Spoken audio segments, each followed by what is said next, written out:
Vous vous demandez certainement comment est-ce que ces petits pays qui n'ont pas de centre de formation approprié, qui n'ont pas de budget alloué à leur formation pour les athlètes, qui n'ont pas beaucoup d'argent, qui n'ont pas de programme, comment se fait-il qu'ils réussissent à gagner les compétitions contre des pays comme les États-Unis, la France, l'Angleterre? Non, c'est parce qu'on a été constipé pendant 200 ans et quand on a l'opportunité, on est capable de courir beaucoup plus vite que vous. Pourquoi? Parce qu'on a ce leadership qui repose de façon intrinsèque en nous, mis là par Dieu, non pas par un être humain. On a la capacité, tout le monde a la capacité de leadership en lui, en elle.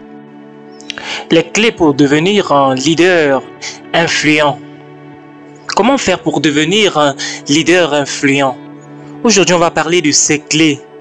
Ceci concerne les femmes de ménage, des étudiants, des mécaniciens, des hommes, des femmes, des clergés, des pasteurs. Cette session concerne des infirmiers, des politiciens. Ça concerne des rois, des reines, des enfants, des secrétaires. Je parle des personnes de toute catégorie. Peu importe votre métier, ceci vous concerne. Comment faire pour devenir un leader? Je dois dire que le leadership est très compliqué. Pourquoi? Parce que le leadership est très subtil. La plupart des personnes qui prétendent être des leaders dans notre société, aujourd'hui ceux qu'on considère comme nos leaders en réalité, la plupart ne sont pas des vrais leaders. Bien, le problème, c'est que si tu ne connais pas à quoi quelque chose ressemble, tu ne peux pas l'identifier quand tu le vois. Donc tu ne sais pas si quelqu'un est un bon leader ou un faux leader ou un mauvais leader. Donc en d'autres termes, si tu ne sais pas à quoi un leader doit ressembler, ce qu'il doit faire, ce qu'il ne doit pas faire, tu ne peux pas en réalité discerner si cette personne est un bon leader ou un mauvais leader. Donc il se peut que ta définition du leadership soit biaisée, que tu as peut-être une mauvaise définition. Ça fait partie du problème. Le problème de pourquoi est-ce qu'on n'arrive pas à trouver les vrais leaders aujourd'hui. Et c'est la raison pour laquelle j'utilise le thème le vrai leadership. Si tu lis mes livres aussi, le leadership, tu vas te rendre compte que je mentionne toujours le vrai leadership. En réalité, je ne parle pas simplement des leaders, non, je parle des vrais leaders parce qu'en réalité, la plupart des personnes que vous considérez comme leaders ne sont pas des leaders en réalité. Certaines de ces personnes sont des personnes qui sont des manipulateurs professionnels. Après avoir eu un poste, on peut manipuler les autres. Des personnes qui oppriment d'autres. Des personnes qui exercent la menace, le contrôle, la manipulation. Il y a jamais l'élément de force. On peut te forcer, t'obliger à faire quelque chose. Aller quelque part où tu ne veux pas.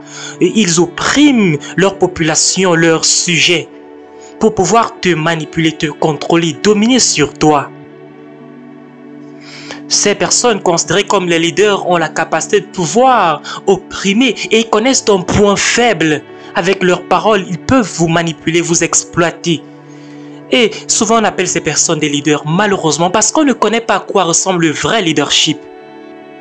Il faut dire qu'en réalité, le vrai leadership est généralement contraire à tous ces éléments. Et on va parler de ça aujourd'hui. Comment être un leader et un leader influent? Je vais faire quelques commentaires sur le leadership. En ce qui concerne le vrai leadership, premièrement, je dois dire ceci. Est-ce qu'on peut prendre des notes? Le vrai leadership n'est pas une question de contrôle, de contrôler les autres, mais c'est une question de service. Il s'agit du service. Et dans le vrai leadership, il ne s'agit pas de pouvoir. Il s'agit d'autonomiser les autres, de les rendre capables de faire d'autres choses, non pas de garder le pouvoir pour soi-même et devenir un Dieu sur la terre, non. La plupart des personnes qui suivent leur leader vont donner le témoignage de ce que c'est une personne qui a du pouvoir. Eh bien, il se peut que ceci n'est pas un bon témoignage comme tu le crois. Peut-être cette personne n'est pas un vrai leader parce que cette personne a gardé le pouvoir pour elle-même. Vous savez, un vrai leader va avoir des suiveurs qui disent le contraire. Cette personne m'a rendu capable. Cette personne m'a autonomisé. Cette personne m'a donné de connaître qui je suis. Cette personne m'a rendu grande. Cette personne m'a rendu grand. C'est ça le témoignage d'un vrai leader. Mais la plupart du temps, c'est le contraire que l'on dit. Tu dis que c'est une personne puissante. Est-ce qu'il a fait de toi? Est-ce qu'elle a fait de toi une personne puissante également?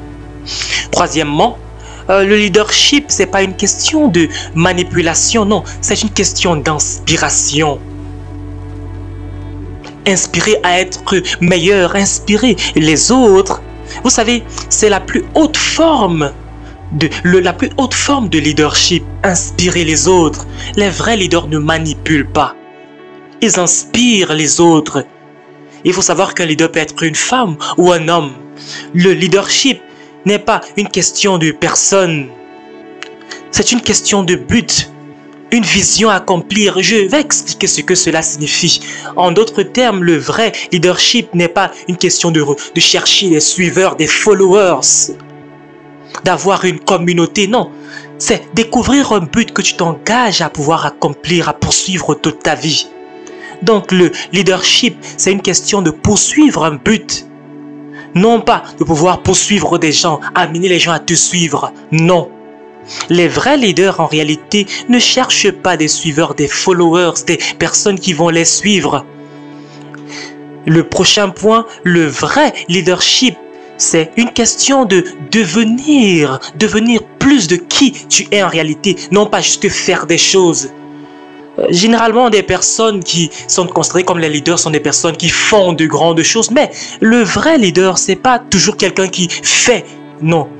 C'est quelqu'un qui devient quelque chose qu'il a découvert à son sujet. Donc tu es en train de mûrir pour devenir cette personne. Et dans ce processus, il t'inspire. Ils inspirent d'autres personnes.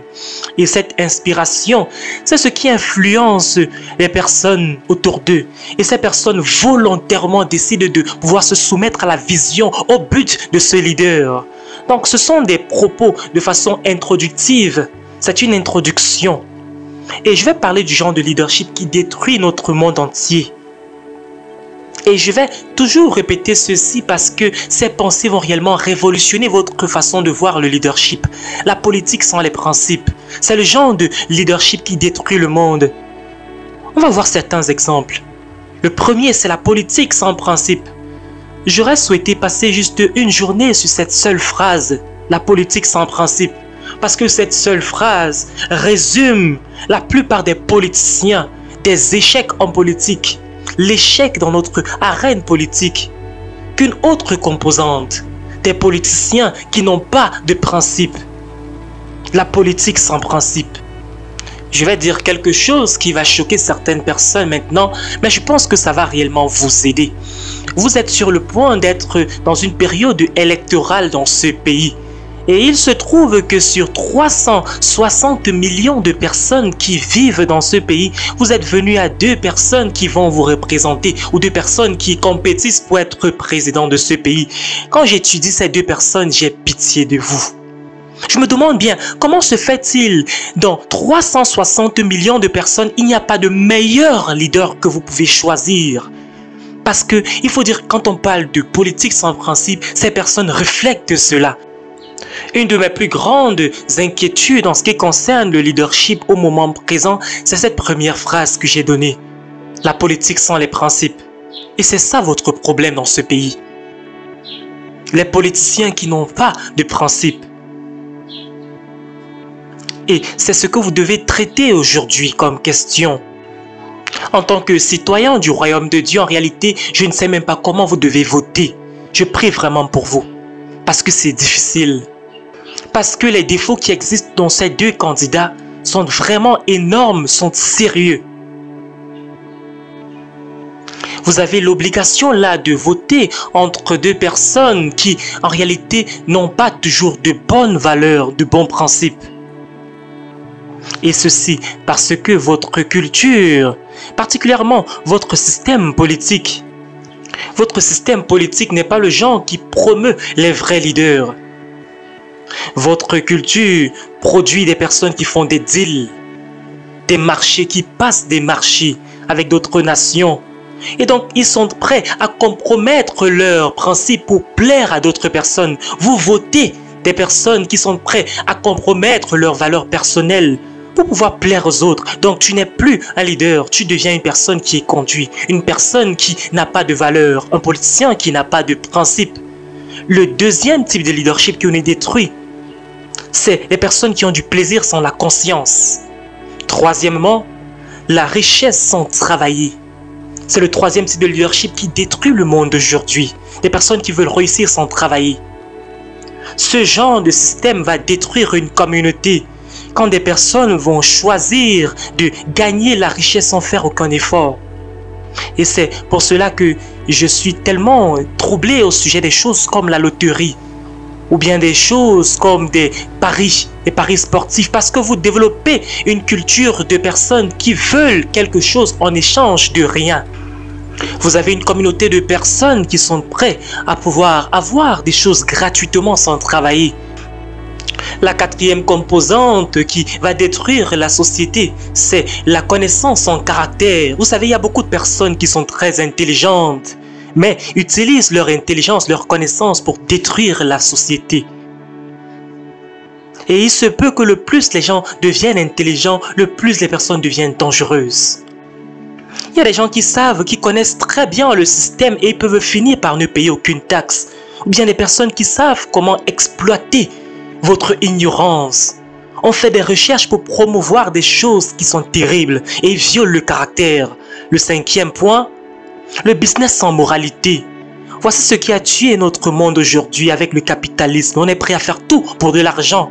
Ce qui nous a détruit aujourd'hui, c'est quelques hommes d'affaires à New York qui ont vu une opportunité de gagner beaucoup d'argent. Ils ont prêté de l'argent aux gens qui ne pouvaient pas rembourser. Et ils savaient que ces personnes ne pouvaient pas rembourser. Ça, c'est être immoral dans les affaires. Et le reste, c'est l'histoire. C'est ce qui a causé la crise économique en 2008. Terrible comme situation. Le sixième point, la science sans humanité. C'est bien d'avoir l'avancement scientifique.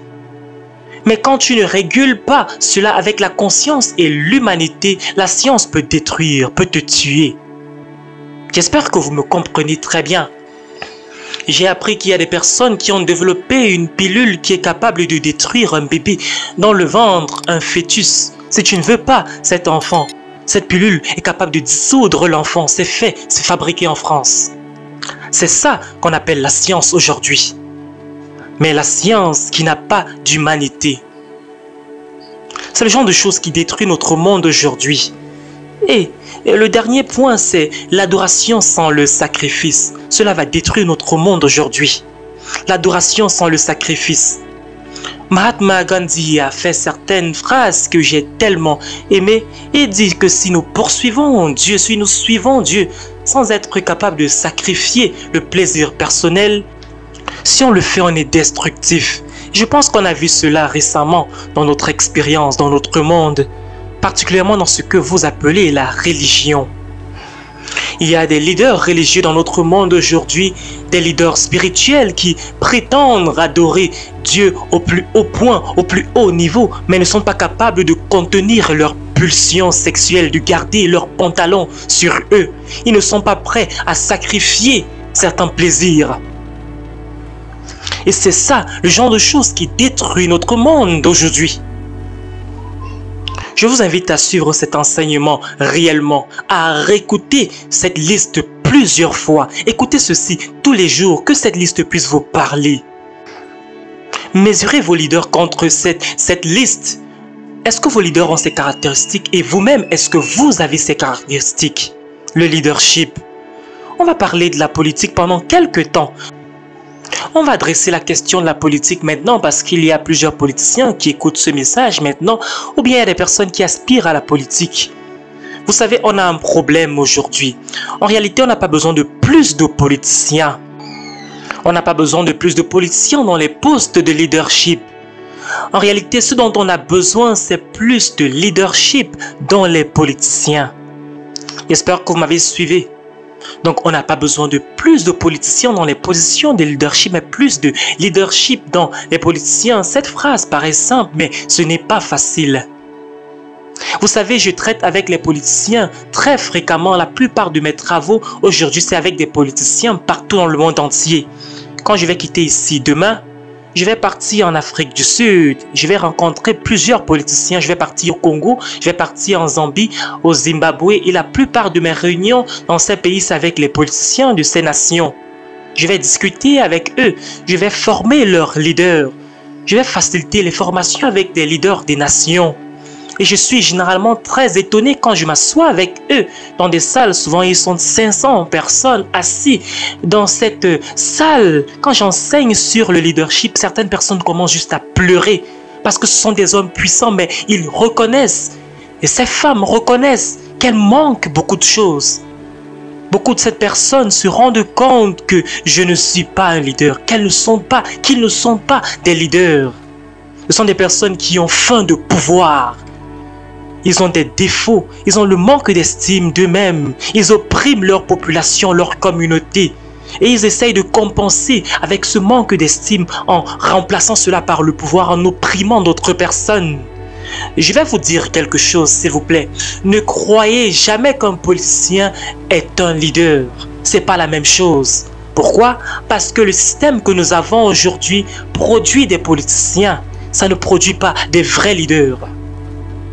Et donc, par conséquent, tu peux avoir aujourd'hui un politicien qui ne connaît rien sur le leadership.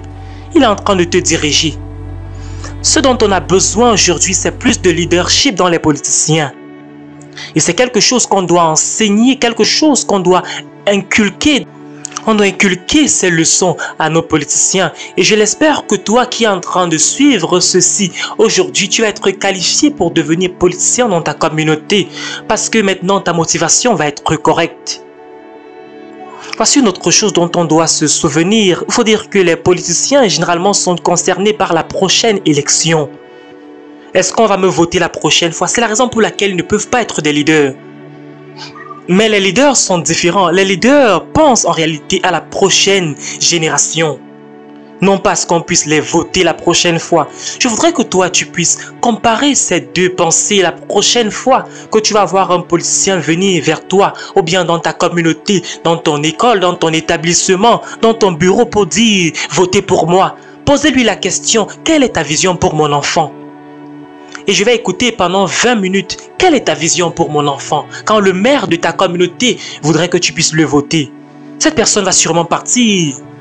Si elle n'a pas une bonne vision, parce qu'elle n'a pas d'intérêt dans l'avenir de ton enfant, parce que ces personnes veulent juste rester au pouvoir, ces personnes veulent garder le pouvoir, la possession, gagner la prochaine élection.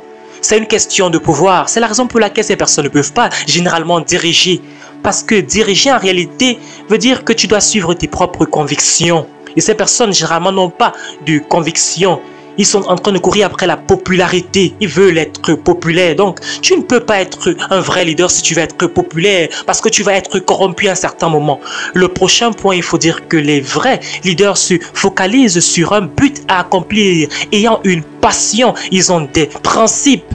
Ils ont l'intérêt du peuple dans leur cœur et ils ont une vision. J'espère que vous m'avez suivi.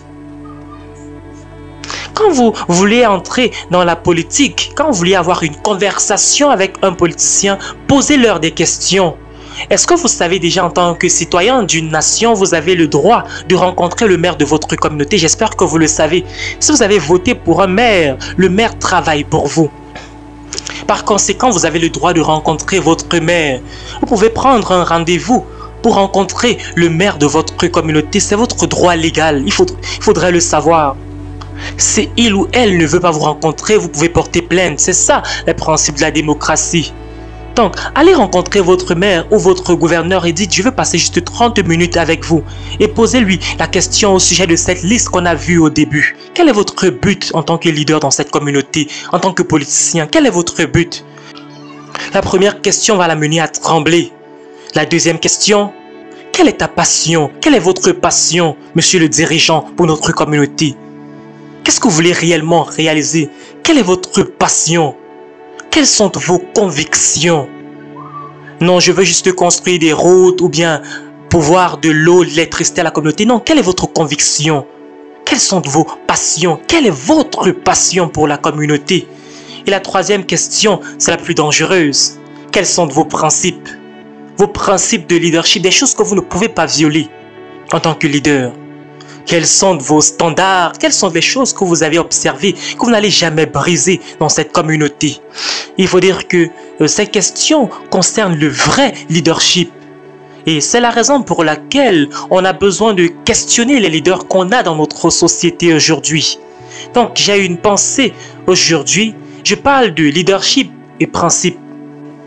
La plupart des politiciens se focalisent sur des programmes et en réalité, beaucoup n'ont pas de vision. Est-ce que vous m'écoutez? J'espère que c'est le cas. Le deuxième point, les politiciens priorisent la prochaine élection, non pas sécuriser la prochaine génération. Leur focus est différent. Troisièmement, les politiciens sont préoccupés avec des promesses. Ils promettent ceci, mais ils n'accomplissent généralement pas. Mais ils n'ont pas de but. Ils font beaucoup de promesses. Ils disent par exemple, on va créer des emplois. C'est une promesse. On va apporter l'éducation gratuitement pour vos enfants. C'est une promesse. Nous allons diminuer les impôts. C'est une promesse. On va donner la formation professionnelle gratuitement pour certaines catégories de personnes. On va faire ceci, on va faire cela. L'éducation universitaire sera gratuite. Mais ne parle pas de leur but. Et on va voir comment faire cela.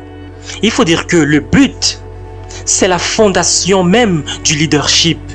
Est-ce que vous avez un but en tant que leader? Cinquièmement, les leaders pensent toujours à la prochaine élection. Chaque fois que vous discutez avec eux, ils veulent juste sécuriser leur poste. Il ne s'agit pas de pouvoir agir pour le bien de la communauté. Ils sont prêts à faire tout pour garder leur poste, même violer la loi. Et c'est la raison pour laquelle la plupart des groupes de politiciens dans vos sociétés ont beaucoup d'impact. Surtout ceux qui sont soutenus par des entrepreneurs. Et 10% de la société font la loi. Pourquoi? Parce qu'ils ont peut-être 90% des ressources. Juste un petit groupe de personnes, c'est eux qui font la loi. En d'autres termes, la politique est à vendre. Ça manque beaucoup de leadership. Il n'y a pas de leadership dans cela. Ce dont on a besoin, ce sont des hommes et des femmes d'État. On n'a pas besoin de plus de politiciens. Un homme d'État, c'est une personne intéressante. Un homme d'État pense à la prochaine génération. Vous savez, j'ai eu l'opportunité de discuter avec un ambassadeur, l'ambassadeur Andrew Young. On discutait au téléphone et apparemment il va être là demain ici. Lui et moi sommes devenus des amis récemment. Et je pense qu'il va vraiment vous inspirer par son histoire. C'est quelqu'un qui pense vraiment à la population. Il pense à la prochaine génération. Il pense à l'avenir des autres. Régulièrement, il pense au passé, à l'histoire tout le temps. Et il pense à comment corriger. Comment est-ce qu'on peut corriger l'histoire? Comment est-ce que l'histoire affecte les enfants qui ne sont même pas encore nés? Est-ce que les enfants vont apprécier l'histoire à venir? Est-ce que les enfants vont apprécier l'héritage qu'on va leur laisser? Est-ce qu'ils vont apprécier ce qu'on est en train d'écrire aujourd'hui? C'est ça qu'on appelle un vrai leader. C'est ça le vrai leadership. Et en passant, cette liste peut être adaptée et peut être appliquée au niveau des pasteurs parce que la plupart des pasteurs sont des politiciens qui veulent juste garder un poste de pasteur d'église. Je les appelle des politiciens spirituels et on garde cette même liste. Beaucoup de ces personnes, ces pasteurs sont concernés au sujet de pouvoir garder leur poste et ils ne veulent pas faire de toi le prochain pasteur. Ils protègent le pupitre de toi et t'empêchent d'accéder au pupitre. Beaucoup de ces pasteurs mentent même au sujet de Dieu. Ils disent des choses comme « ne touche pas à loin de Dieu ». Je me demande qu'est-ce qu'ils disent, qu'ils veulent dire par là. C'est juste un mot qu'on emploie pour pouvoir te menacer. Ne me touche pas, même si je suis dans l'erreur. Ne me corrige pas, même si je suis dans l'erreur. Je suis un homme de Dieu. Je suis une femme de Dieu. Il faut te souvenir que le roi Saül a été licencié avant même qu'il ne quitte l'entreprise. C'est une phrase très profonde. On l'a licencié, il était toujours roi. Il a fallu juste quelques temps pour qu'il puisse partir physiquement. Donc, on a besoin aujourd'hui d'aide. On a besoin d'aide dans le leadership. Tout ce que j'ai dit aujourd'hui, je vois que vous êtes d'accord avec ceci parce que je sais que vous connaissez quelqu'un qui a violé certains de ces principes. Et cela dit que vous êtes quelqu'un d'intelligent. Vous connaissez déjà que quelque chose ne va pas. Je vais maintenant vous expliquer pourquoi est-ce qu'on a ce genre de leadership dans la société. Pourquoi est-ce qu'on a ce genre de leader. Et je vais rentrer dans l'histoire pour vous donner une illustration de pourquoi est-ce qu'on a ce genre de leader aujourd'hui. Il faut dire que la source de tout ceci, c'est l'Empire romain. Le leadership d'aujourd'hui a été calqué sur le modèle de l'Empire romain. Et l'inspiration des Romains, c'était les Grecs. Les Grecs, c'était ceux qui ont inventé, par exemple, le mot démocrata, qui est la source de ce qu'on appelle aujourd'hui la démocratie. C'est un concept grec, une idée grecque. Cela a été inventé par des grands penseurs comme Socrate ou bien comme Platon. Il faut dire que ce sont ces penseurs qui sont à l'origine de la plupart des philosophies de leadership aujourd'hui. Ce sont eux qui ont créé ces pensées, ils ont créé ces philosophies sur le leadership, sur la démocratie. Les Grecs, par conséquent, sont connus comme les penseurs dans l'histoire. Ils ont capturé toutes leurs idées et ils ont mis cela dans des livrets, dans des livres, ils ont mis ça sur papier. En fait, il faut dire que l'Empire grec était connu pour ses bibliothèques. Ils étaient les premiers à pouvoir documenter leur philosophie, leurs idées, la philosophie sur la vie. Et ce sont eux qui ont bâti l'idée de ce qu'on a comme démocratie aujourd'hui. C'est une idée grecque, c'est pas quelque chose de biblique. Et quand les Romains ont envahi la Grèce antique, ils ont détruit tout. Sauf une chose, ils n'ont pas détruit leur bibliothèque. Les Romains ont détruit tout, mais ils ont gardé les bibliothèques des Grecs.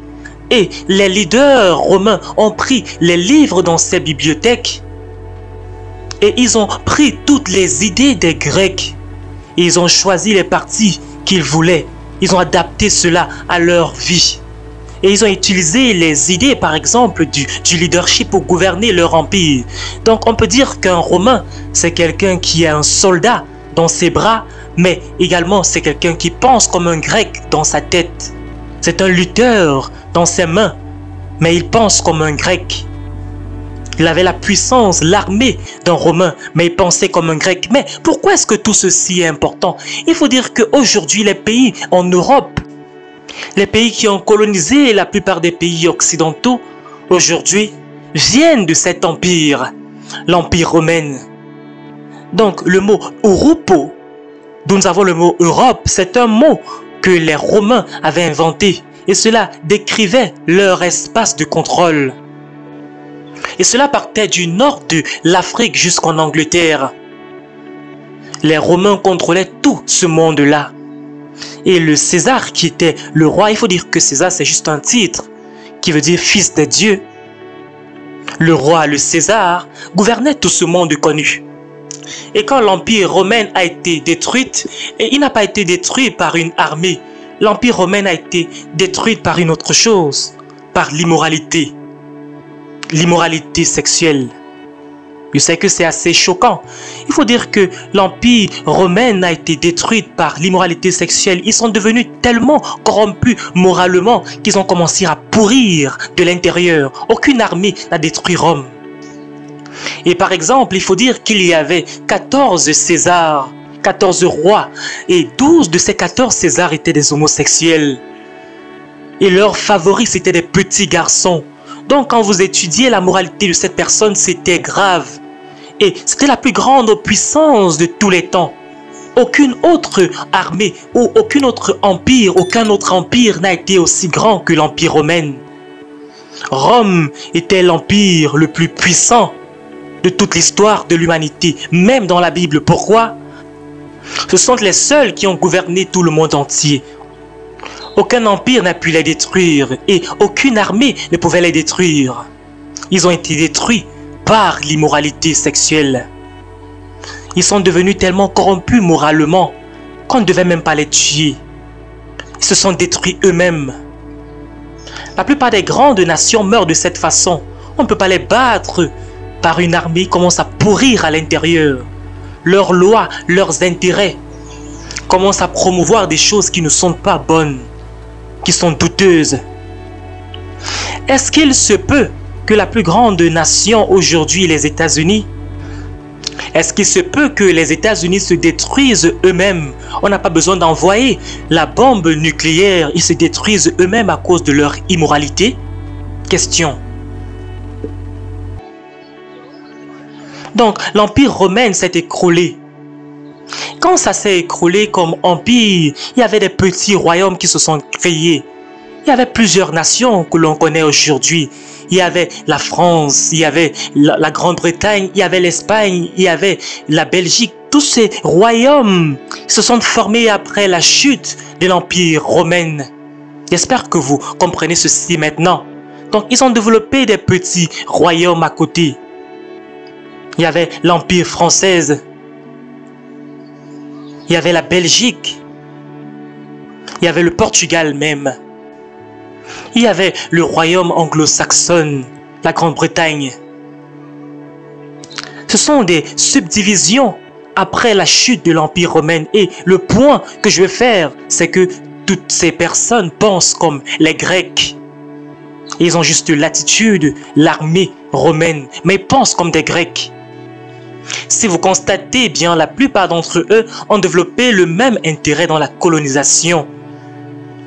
Et vous allez davantage comprendre ceci avec mes enseignements sur le royaume de Dieu pour comprendre ce que Jésus-Christ a fait. Jésus-Christ est né dans un processus de colonisation.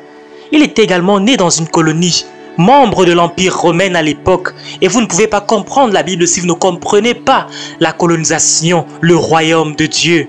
Vous n'allez jamais comprendre la Bible si vous ne comprenez pas le royaume de Dieu. Vous n'allez pas savoir ce que vous devez faire en tant que citoyen du royaume de Dieu.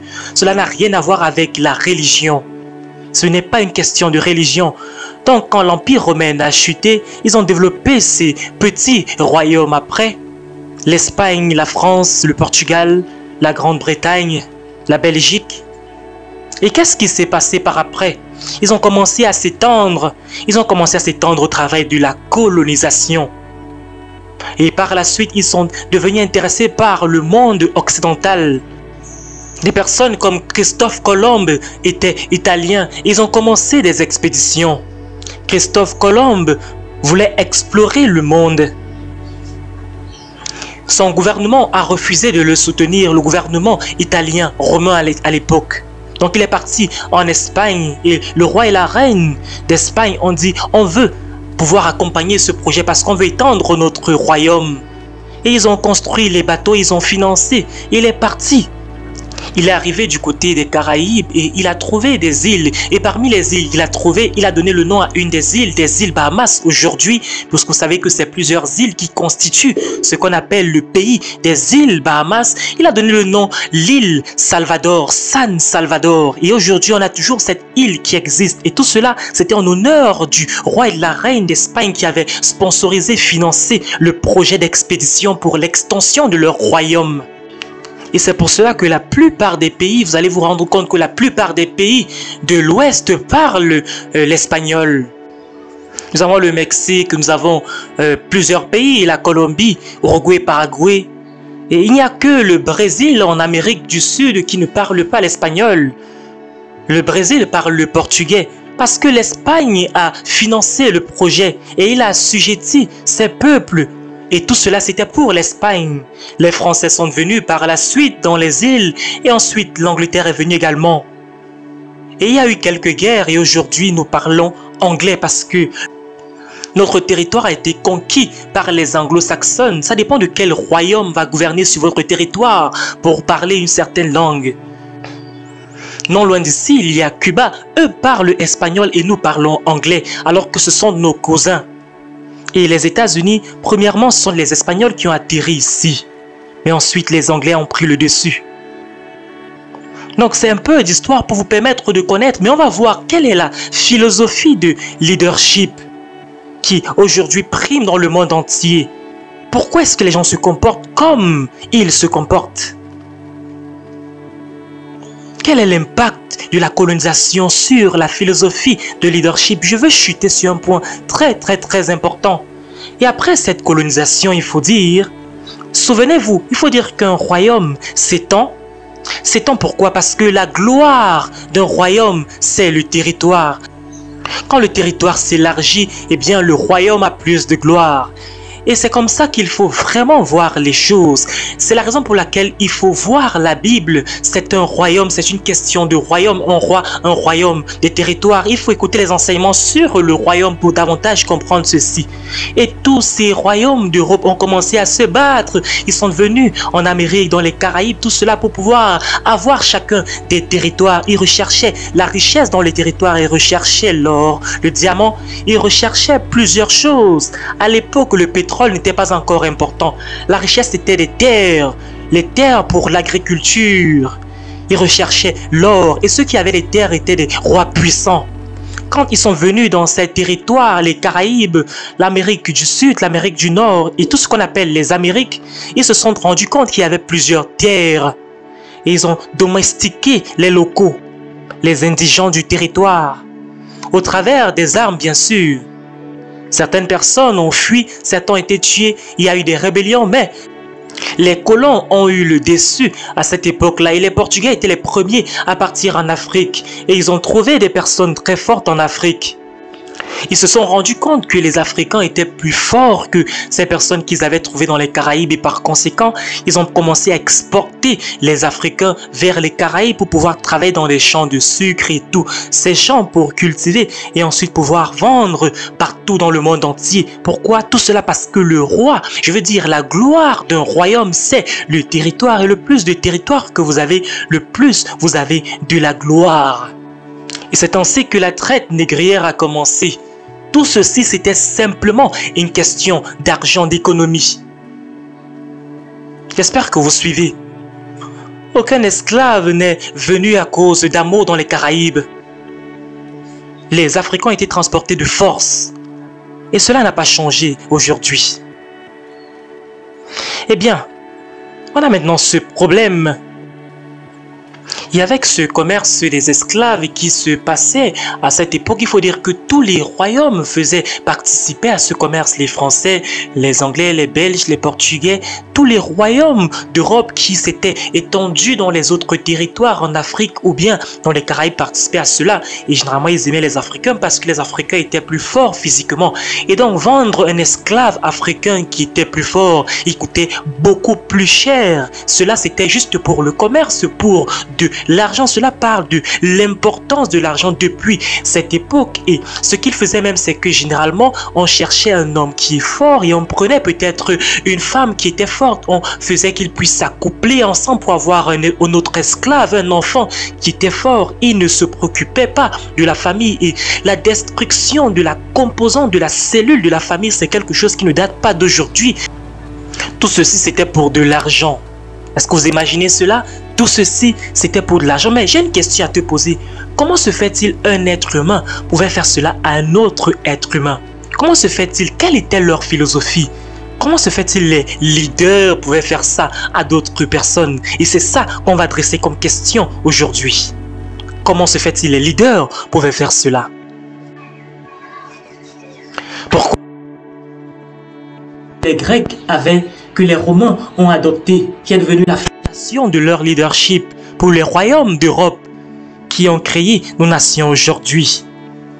La philosophie des Grecs était la suivante. Ils croyaient que le leadership est un résultat, un produit des traits naturels.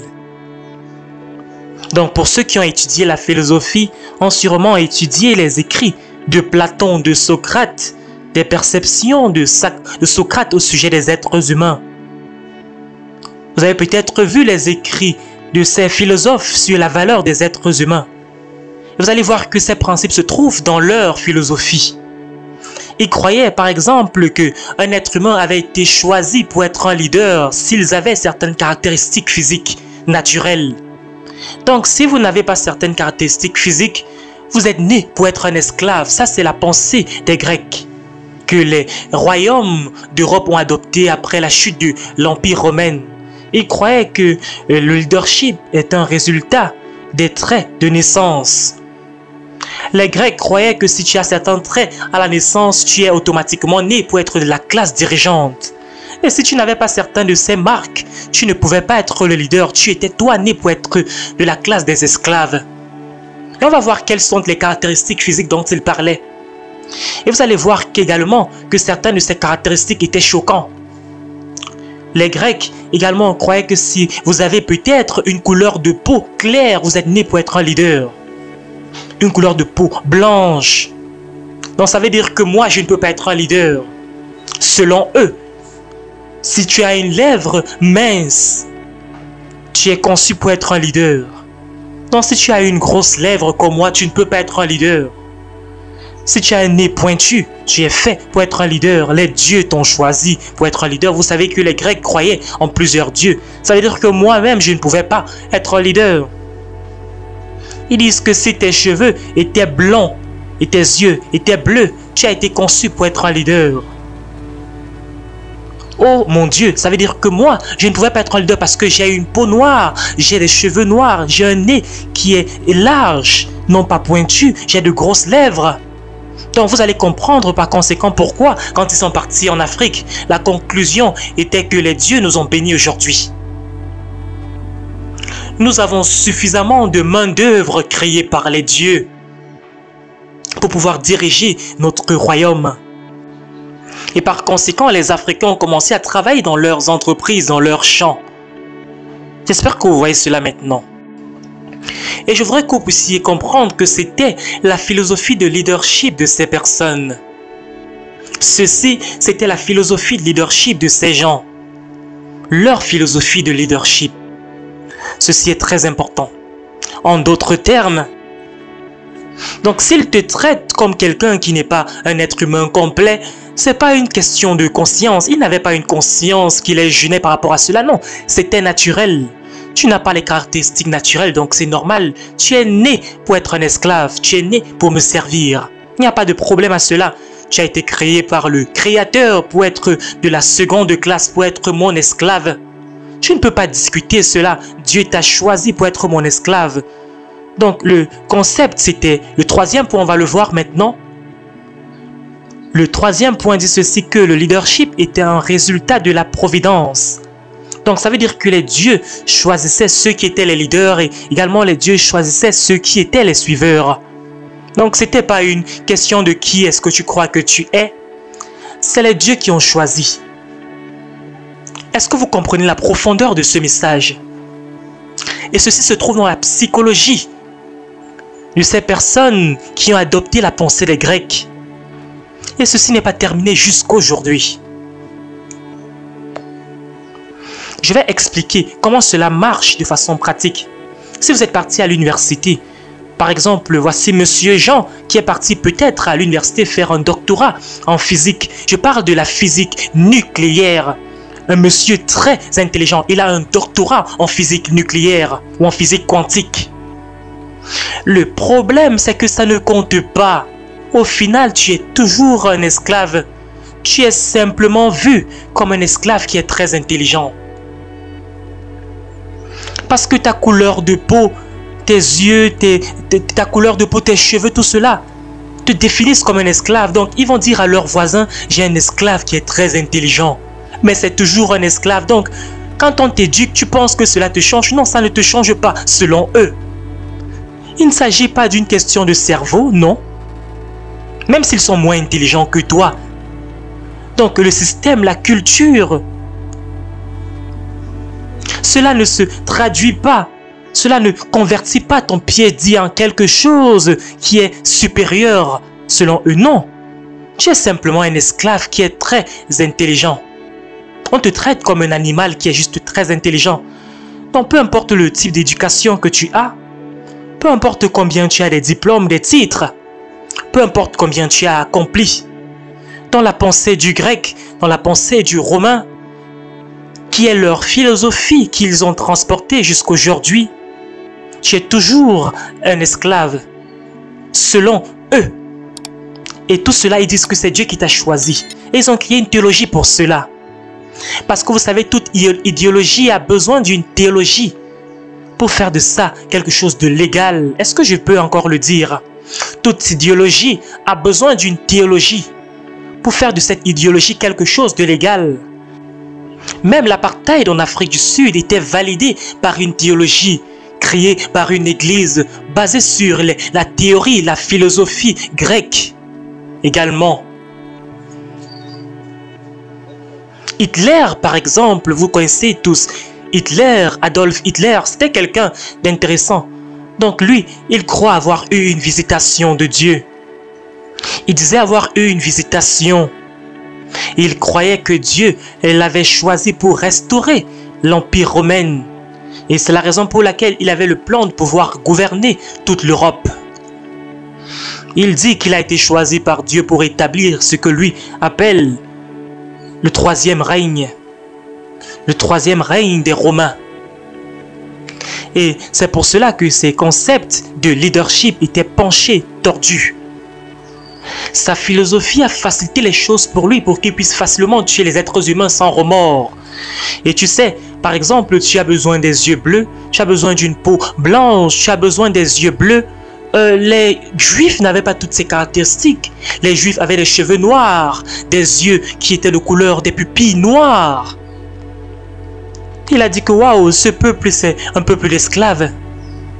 Ils ont été conçus par Dieu pour être des esclaves. Et par conséquent, il a tué 6 millions de Juifs. Parce que les dieux ont choisi ces personnes pour être nos esclaves. Donc pour lui, c'était facile de faire ce genre de choix. Et également, des millions d'Africains sont morts durant la traite négrière, durant le transport par bateau. Je suis parti au Ghana récemment et je suis parti dans un des endroits où l'on vendait les esclaves. Et sur le mur, il y avait une phrase écrite. Cela disait: les esclaves sont partis d'ici pour les Caraïbes, donc sûrement je venais également de là. J'ai été pendant quelques minutes en contact avec mon histoire.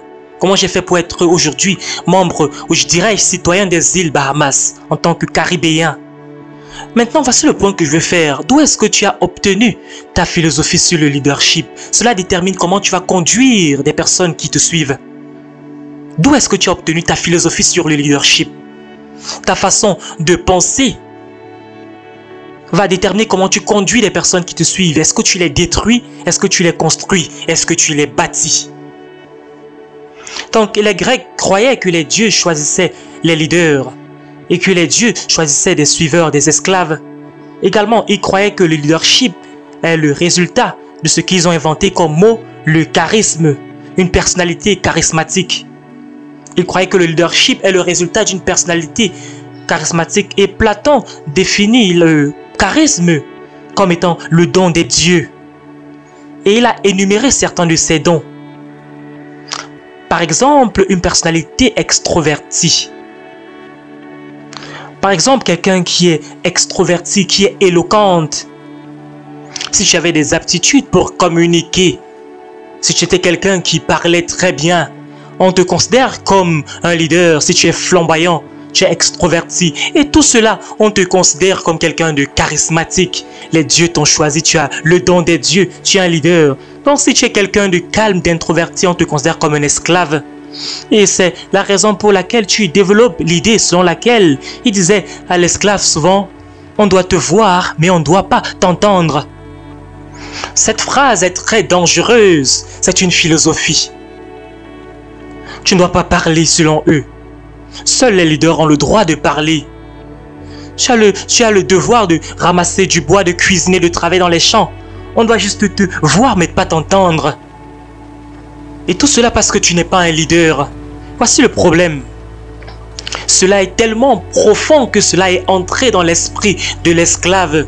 Et aujourd'hui, quand la personne qui était esclave hier éduque son enfant, il dit: on doit te voir mais pas t'entendre. C'est démoniaque, ça ne vient pas de Dieu. Mais vous le faites à vos enfants parce que c'est comme ça qu'on vous a enseigné, qu'on vous a éduqué. Donc quand je dis: viens ici, fais un discours, tu as peur de faire un discours. Pourquoi? Parce qu'on a assujetti ton esprit. Tu dis: non, je suis timide. C'est pas que tu es timide. On t'a formé à te taire, à accepter l'assujettissement. Et pour être un leader, tu dois parler. Tu dois partager tes idées. Tu dois communiquer ta vision. C'est la raison pour laquelle tu n'es pas un leader. Parce que tu es tellement orgueilleux. Tu es fier même de ta timidité. Être timide, ce n'est pas un don. En fait, c'est un démon. tu finis par croire que c'est normal. J'espère que vous m'écoutez très bien. On parle là de leadership. Comment retrouver ton leadership? Tu dois faire ton travail et tu ne parles pas. Cela ne vient pas de Dieu. On doit te voir et pas t'entendre. C'est ça la philosophie des Grecs. L'assujettissement de l'esprit de l'esclave.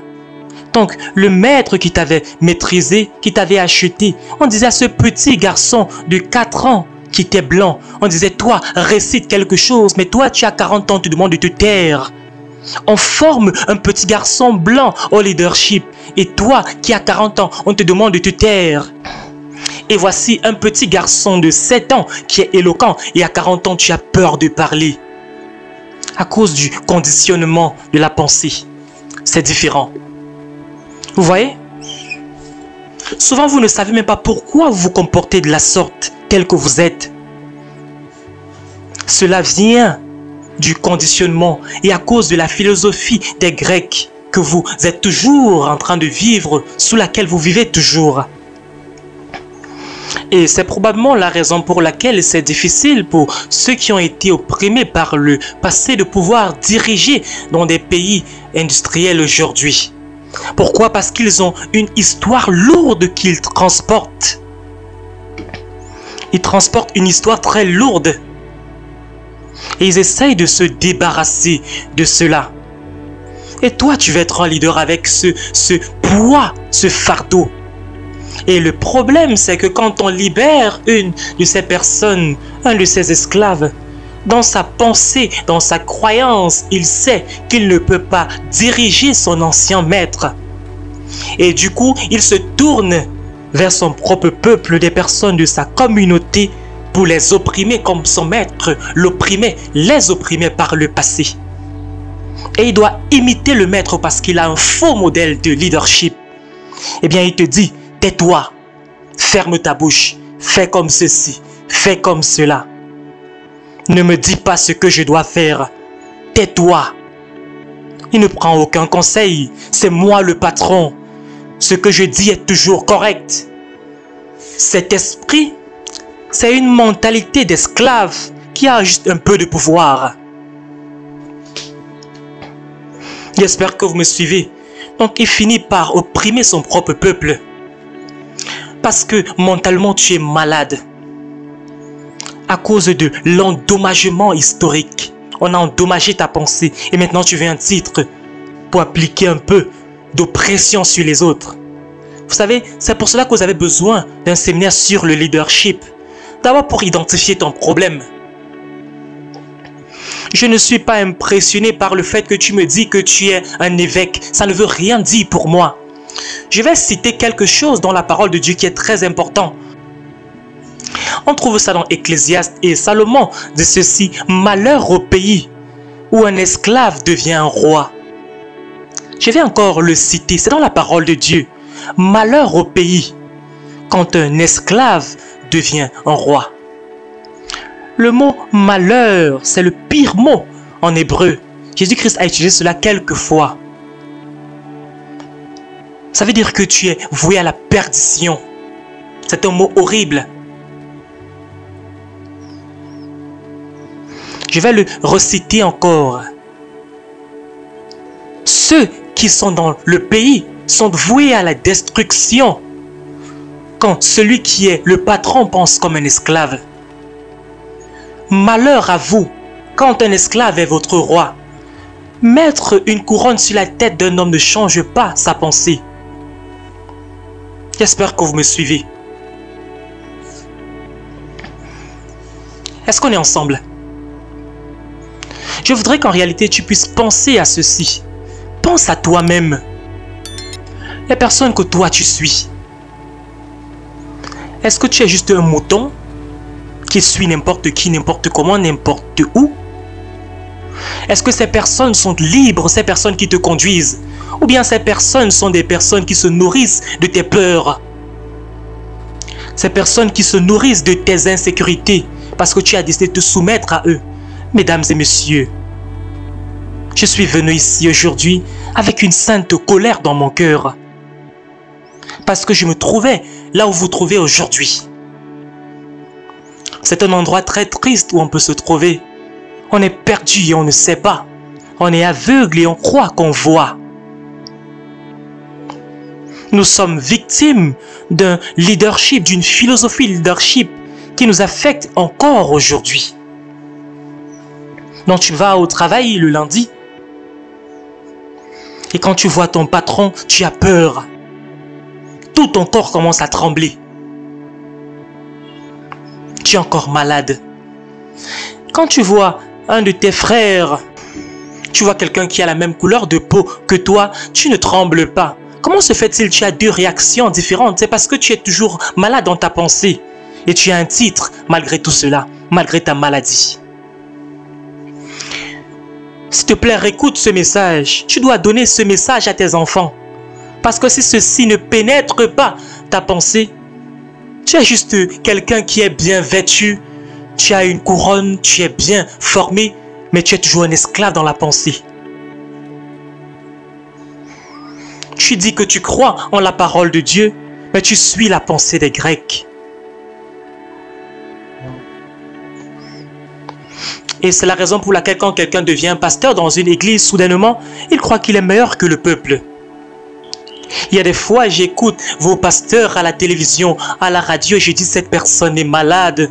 Il parle à la congrégation avec beaucoup d'oppression.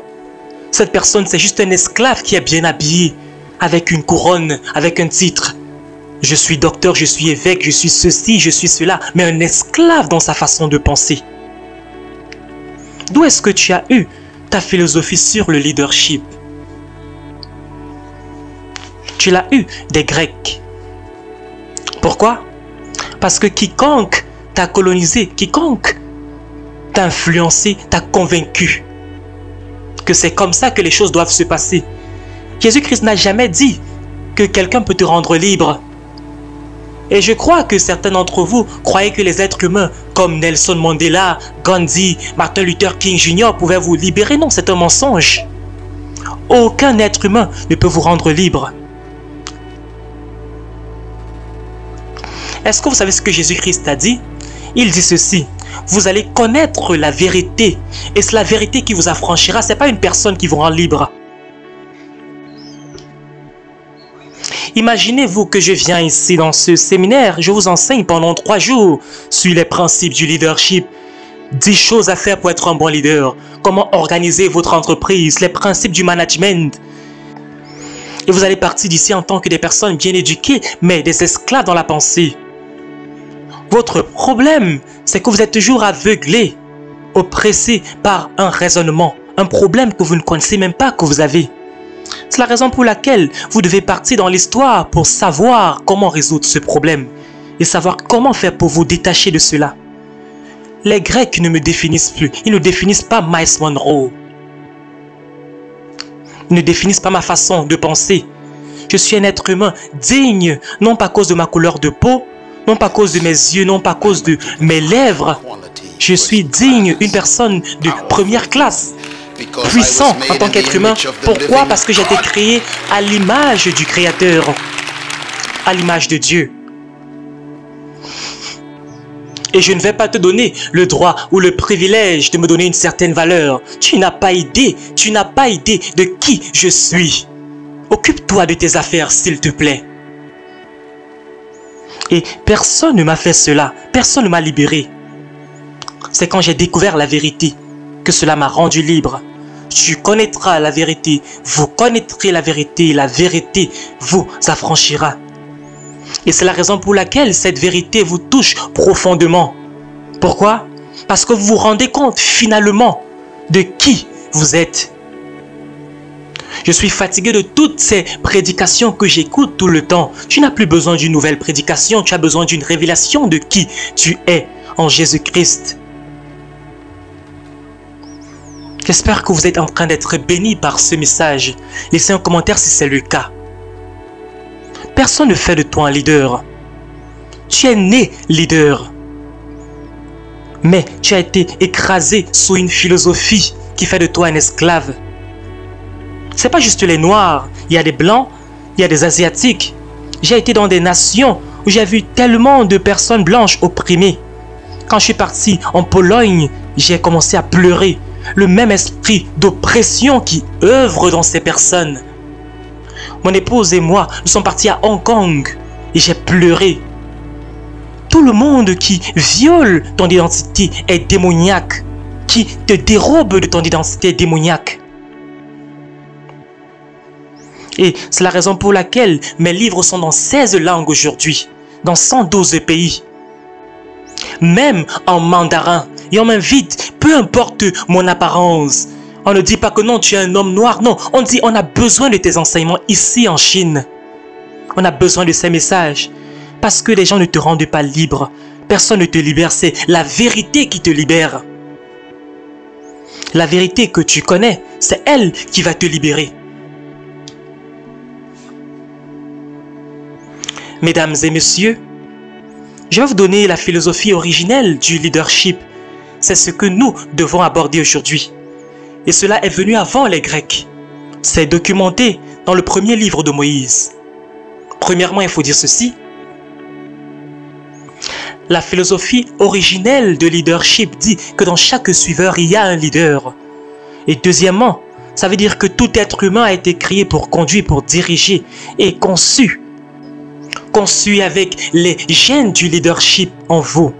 C'est juste un système de croyance, c'est une vérité. Le leadership, la capacité de leadership se repose en tous les êtres humains. C'est vrai que certaines personnes ne découvrent pas leur capacité, mais cela se retrouve, sommeille en vous. Et c'est la raison pour laquelle quelqu'un qui a été opprimé, quand il a l'opportunité, il va toujours exceller. Pourquoi? Parce qu'il était constipé, un leader constipé. Il avait tout ce temps la capacité de diriger. Regardez les Jeux Olympiques.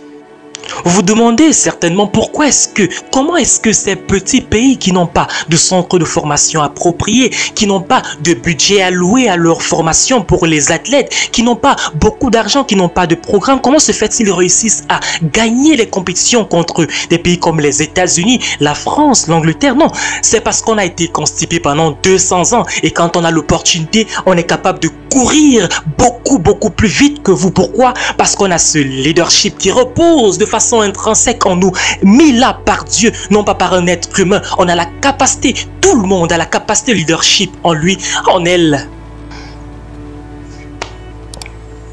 Vous avez maintenant l'opportunité de libérer votre potentiel. Quand vous étiez esclave, quand vous êtes libéré, vous avez cette opportunité. C'est comme une cocotte minute qui avait tellement de pression à l'intérieur.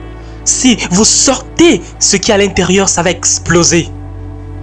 Comment se fait-il? La scène change aujourd'hui dans le monde entier avec ces jeunes basketteurs parce qu'ils ont été constipés pendant plusieurs années. Ces athlètes, ces personnes qui font des percées dans le monde entier à cause de la constipation de leur leadership. Le quatrième point sur la philosophie originelle de Dieu. Tu es né pour diriger, mais tu dois devenir un leader. Le vrai leadership, c'est une question de manifester, de se manifester soi-même. Il ne s'agit pas d'apprendre des principes dans une école. Manifeste-toi. C'est ça le vrai leadership, c'est une philosophie. Et le sixième point, le but du vrai leadership, c'est de pouvoir produire des autres leaders. C'est pas de maintenir des suiveurs. De produire d'autres leaders. C'est une philosophie de Dieu. Le vrai leadership ne maintient pas des suiveurs. Donc un vrai leader travaille pour pouvoir former d'autres leaders.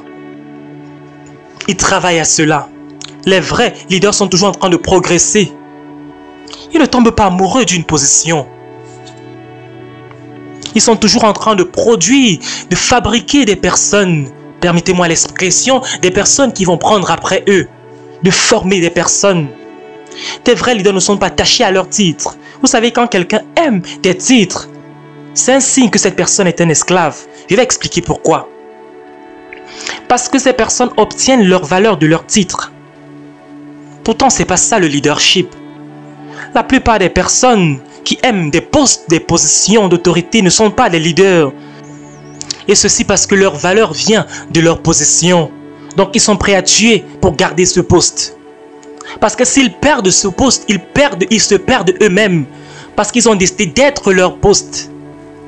Ils sont offensés quand tu ne les appelles pas par leur titre. Tu ne peux pas dire que monsieur tel, non, il veut que tu l'appelles docteur, évêque, évangéliste, révérend. Ils sont malades. Tu n'es pas ta position, tu n'es pas ton titre. Le plus tu as besoin de titres, le moins tu es un leader. Si tu as besoin qu'on multiplie les titres pour t'appeler, tu n'es pas un vrai leader. J'espère que vous suivez. Par exemple, le cas de Moïse, il n'y avait pas l'évêque Moïse. Je vois ces personnes qui ont tous ces vêtements dans des églises, toutes ces soutanes. Ils ont 10 titres à côté de leur nom. Révérend, évêque, apôtre, évangéliste et tout cela. Et je dis que monsieur est malade. Est-ce qu'on a besoin d'avoir tous ces titres pour être quelqu'un? Tellement de poids, je ne peux pas avoir un dîner avec cette personne. Le plus tu réussis dans la vie en tant que leader, le moins tu as besoin de titres dans la vie. Est-ce qu'on peut écrire cela? Le plus tu as réussi en tant que leader, le moins tu as besoin de titres. C'est ce que j'ai dit. Souviens-toi de cela. En fait, ton but dans la vie serait qu'à un certain moment, on va commencer à t'appeler par ton prénom. Parce que même ton nom de famille ne t'appartient pas. Tu n'as pas besoin de tellement de titres, non. Monroe n'est pas mon nom. C'est un nom écossais. Donc ça veut dire que le maître qui possédait mon arrière-grand-père était écossais. Donc on donnait le nom de l'esclave après le nom de son maître. C'est comme ça que je m'appelle Monroe. Je m'appelle Miles. Le seul nom qui m'appartient, c'est Miles. Donc mon but dans la vie, c'est de pouvoir résumer toute mon expérience quand on commence à m'appeler Miles. Non pas docteur ceci. Quand tu lis la parole de Dieu, c'est très intriguant, très intéressant. Vous voulez voir des personnes intéressantes, importantes, par exemple? On ne dit pas révérend, évêque, Moïse. Qu'est-ce qu'on dit? On dit simplement Moïse. On ne dit pas révérend, docteur, Samuel. Pourquoi est-ce qu'on ne dit pas le puissant, révérend, évêque, Josué? On dit simplement Daniel. On ne dit pas le bishop, Ézéchiel, l'évêque, Ézéchiel. On dit Jérémie tout simplement. Ézéchiel, Osée, Amos et tous ces prophètes, Jonas et même Jésus. C'est tellement fort. Malachie a dit ceci. Matthieu, Paul, non pas l'évêque Matthieu, Marc. Si tu appelles ton pasteur Luc, il va te tuer. Il risque de te tuer parce qu'il est si attaché à son titre. On est malade. Jean, Paul, Pierre, Jacques, Jude et même Jésus. Tellement de chansons sur Jésus. On n'a pas besoin de dire toujours le Seigneur ceci. Pourtant c'est notre Seigneur. Et pourtant, et alors que certaines personnes ne peuvent pas tolérer qu'on les appelle sans leur titre. On peut connaître ta grandeur au nombre de titres dont tu t'es débarrassé. Martin Luther King, simplement. JFK, JF Kennedy. Comment se fait-il, toi, tu as besoin de tellement de titres parce que tu ne fais rien. Et tu as besoin de titres pour pouvoir ajouter ton bagage. On a besoin des vrais leaders.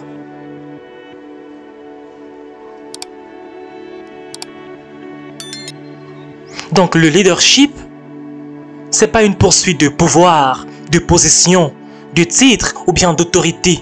Le leadership, c'est le résultat d'une découverte de soi-même.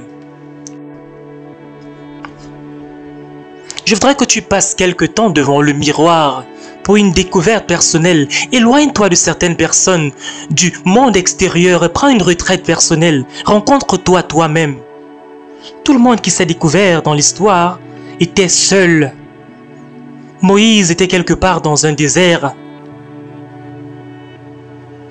David était derrière les champs, en train de s'occuper des brebis. Jésus-Christ lui-même dans le désert. Il y a tellement de ces personnes. Vous avez trop de personnes autour de vous. Et vous êtes toujours la même personne. Pour pouvoir vous découvrir vous-même, passez le temps avec vous-même. Le fait que vous passez le temps à écouter ce message aujourd'hui, loin de vos collègues au bureau, c'est une des plus importantes décisions de ta vie, cette conférence. Cette conférence va changer ta vie pour toujours, parce que tu es dans un environnement différent. Tu es loin du bruit du monde. Les bruits du monde peuvent noyer qui tu es, et tu n'as pas le temps de penser à l'essentiel. Je me suis retrouvé à 3 heures du matin un jour. Je me couchais sur un sol en terre battue, quand toute la maison dormait. Et j'ai eu une discussion avec Dieu. Et je disais à Dieu, j'ai dit à Dieu, tu discrimines. J'étais tellement fâché, j'avais 13 ans. Parce que de l'autre côté de la ville, il y avait des blancs qui vivaient dans l'opulence. Pourtant, nous vivions dans la pauvreté. J'ai demandé à Dieu, est-ce que c'est le même Dieu que eux servent? Parce que je ne voudrais pas que tu sois mon Dieu. Parce que mon père t'a servi toute sa vie et lui est pauvre. Comment se fait-il? Eux sont libres. J'étais tellement fâché. Personne ne savait ce que je traversais à 13 ans. Et la maison dormait. Les souris passaient dans toute la maison et je dormais sur ce sol en terre battue. J'étais fâché. Est-ce que tu connais ton problème? C'est parce que tu ne deviens pas fâché. C'est parce que tu as toléré cette situation. Et Dieu m'a répondu cette nuit-là. En fait, Dieu m'a sauvé. En réalité, je voulais me débarrasser de Dieu. Dieu aime un cœur qui est honnête. Est-ce que vous êtes honnête avec Dieu? Ta religion fait de toi une fausse personne. J'ai dit, je t'aime Seigneur, alors que tu es fâché à l'intérieur, tu ne te connais même pas. Comment se fait-il que tu peux aimer Dieu alors que tu ne te connais même pas? Sois sincère avec Dieu. Je suis devenu fâché cette nuit-là. Et il m'a introduit à moi-même. Et tout a changé dans ma vie depuis ce jour-là. Et je suis la personne que je suis aujourd'hui. Tu ne peux pas m'intimider. Tu ne peux pas m'influencer négativement. C'est trop tard. Ton opinion de moi ne compte pas du tout. Parce que je sais qui je suis. Et tu as besoin de découvrir cela. Tu as besoin de découvrir cette personne, découvrir le grand homme, la grande femme que tu es. Et tu es devenu malheureusement la personne qu'on a fait de toi aujourd'hui. Tu dois découvrir cette personne que tu es à l'intérieur. Je veux vous parler de la mère Teresa de Calcutta. Elle avait moins d'1,60 m. Elle a parlé aux Nations Unies et toutes les nations l'écoutaient. Et devinez, qu'est-ce qu'elle était? Elle est enseignante de lycée. Je vous ai dit que pour être un leader, vous n'avez pas besoin de partir avoir un doctorat en management. Comment se fait-il, toi, tu n'as jamais parlé aux Nations Unies? Et elle enseignait juste l'anglais au lycée. Mais elle a eu l'attention du monde entier. Voici pourquoi. Notez ce point, s'il vous plaît. Premièrement, les vrais leaders ne cherchent pas des suiveurs, des followers. Les vrais leaders ont une mission à accomplir. Les suiveurs sont simplement attirés au vrai leader. La foule est attirée au vrai leader. La communauté est attirée au vrai leadership. En réalité, ils ne sont pas attirés par l'individu. Ils sont attirés par le don de cette personne. Ils sont attirés par ce que tu produis comme fruit. Ils sont attirés par ton travail. Et c'est ça qui fait la distinction. C'est ça qui fait de cette personne le leader, la leader. Et la plupart de ces personnes qui sont ici aujourd'hui, vous êtes là aujourd'hui parce que vous avez suivi les messages de Myles Munroe quelque part. Vous avez peut-être lu un livre. Vous avez peut-être écouté un message de Myles Munroe et vous avez dit, je veux encore écouter Myles Munroe. Je veux encore me nourrir de ce fruit de Myles Munroe aujourd'hui. Non pas parce que vous aimez la personne Myles Munroe, non. Et c'est très important, très souvent quand les gens viennent vers votre don, vous pensez que c'est vers vous. Et c'est à ce moment que vous devenez orgueilleux. Et c'est à ce moment que Dieu commence à vous frapper. On est attiré par votre don. Les gens commencent à dire que j'ai tellement de membres qui me suivent. Non, c'est ton don qui attire ces personnes. Dieu est capable de te tuer en un instant. Ce sont ces dons qui attirent les gens. On finit par confondre l'attirance, l'attraction des personnes envers nous. On finit par dire moi, moi, moi, moi, moi. Non, non, non. Alors qu'il s'agit de ton don, il ne s'agit pas de toi en tant que personne, non. Et c'est la raison pour laquelle certains leaders chutent. À cause de l'orgueil, parce qu'on finit par croire que ces gens sont attirés par moi. Je vous ai dit dans l'un de nos messages que quand vous partez vers un arbre, vous ne recherchez pas les feuilles ou bien l'écorce, non, vous recherchez le fruit. Quand on vient vers vous, c'est le fruit qu'on recherche. S'il n'y a pas de fruit, qu'est-ce qu'on fait? On part.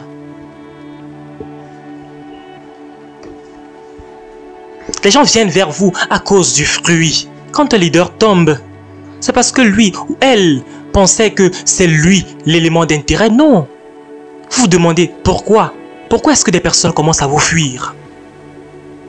Parce que vous avez confondu l'arbre et le fruit.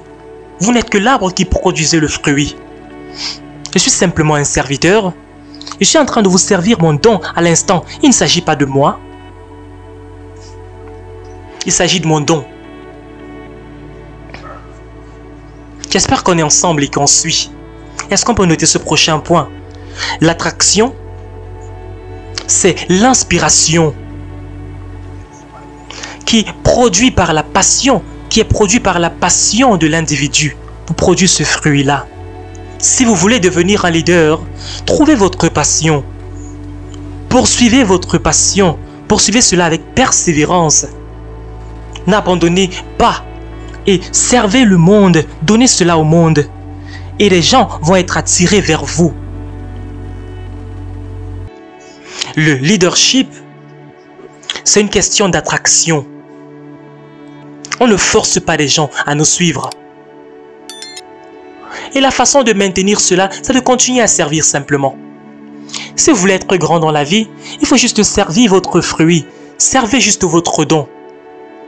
Vous devenez un esclave à votre don. Non pas aux gens qui vous suivent. Continuez à servir votre don. Votre existence est le service. Servez votre don. Et on va vous trouver. L'année passée, on a eu plus de 900 invitations pour que je vienne partager dans des conférences, enseigner. Et cette année, j'ai déjà reçu 800 invitations. Donc j'ai plus de 1000 personnes qui ont des invitations pour moi. Dans plus de 60 pays. Et la plupart de ces personnes, je ne les connais pas. Et ils sont prêts à me payer beaucoup d'argent pour venir. Ils cherchent le don. Ce n'est pas moi qu'ils cherchent. Vous savez, quand vous comprenez ceci, ça vous garde très humble. Donc, c'est la raison pour laquelle je n'ai pas de garde du corps. Mon épouse, c'est mon garde du corps. Il ne s'agit pas de moi. Je n'ai pas besoin d'un entourage. Je ne veux pas qu'on nettoie ma chaussure. Je peux faire tout cela par moi-même, qu'on porte ma Bible. Il s'agit de mon don. Dieu peut me tuer en un instant, donc je n'ai pas besoin d'être orgueilleux. Tu feras mieux de rester avec les pieds sur terre et que cela ne monte pas dans ta tête. Trouve ton don. Et sers ce don au monde entier. Et tu vas devenir un grand homme, une grande femme. Ils sont attirés vers ton don. Voici ce qui fait de toi un leader puissant. Je voudrais que tu puisses avoir certaines informations sur l'attitude avant qu'on ne puisse conclure.